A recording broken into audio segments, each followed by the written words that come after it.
I was 17 when I left my sleepy little town in Kansas to live with my aunt in Chicago. I'd just graduated high school, and I got accepted into a community college in the city. There was no college back home, and my parents couldn't afford housing, so when my aunt offered to let me live with her, like her own daughter, I felt lucky. I really believed she meant it. They lived in this beautiful high-rise apartment, glass windows, views of the skyline, a kitchen bigger than my parents' living room. Everything smelled like vanilla candles and clean linen. I remember thinking, this is what a new beginning feels like, but I should have noticed the signs. The first night I arrived, they didn't eat dinner with me. My aunt reheated leftovers, handed me a plate, and said they'd already eaten. It felt off, but I brushed it off. I told myself, you're new here, it'll get better. Her daughter, Kayla, was the same age as me. We were supposed to be roommates, but Kayla didn't say much. She barely looked at me, and when she did it was like I was an unwanted guest. She'd roll her eyes when I asked her about the city. I once tried complimenting her hoodie, and she literally said, it's from last season, you probably wouldn't get it. Still, I stayed polite. I kept to myself.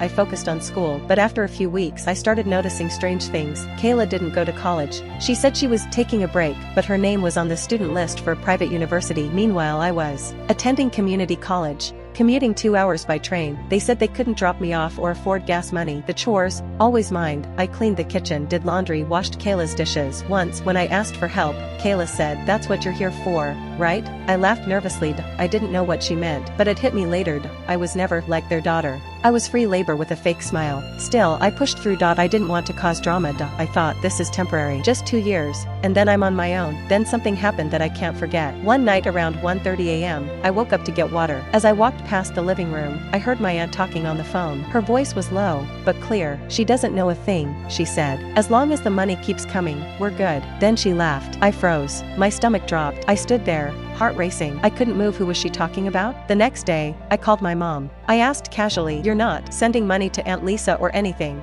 right? She paused. Then she said, just $500 a month. We didn't want you to feel guilty for food or school stuff. It's no big deal. I didn't tell her what I heard. Not yet. I needed to be sure. So I waited. I started paying attention. I noticed they kept all bills locked in a drawer. Kayla would whisper things around me, like, did she check the mailbox today? Or, Mom, move that bank stuff. Once, Kayla left her laptop open. I wasn't snooping, I swear, but I saw an email that made my heart stop. It was from a financial aid office. To me, only. I'd never applied. They were using my name to apply for grants. They had my documents, my ID, my social security. I felt sick. Worse, I didn't know what to do. They were family, but they were using me. I started documenting things. Quietly. Photos, screen recordings, even voice memos when they talked near me. But what broke me was something so small. One day, Kayla brought home new shoes, expensive ones. I complimented them, and she said, guess it's nice having a country cousin who pays the bills. She laughed. Her mom laughed. I didn't. I packed a bag that night. When they left town for a weekend wedding, I took a bus home. 12 hours. I stared out the window. I couldn't cry. I felt numb. When I got back, I told my parents everything. They were shocked. My dad blamed himself.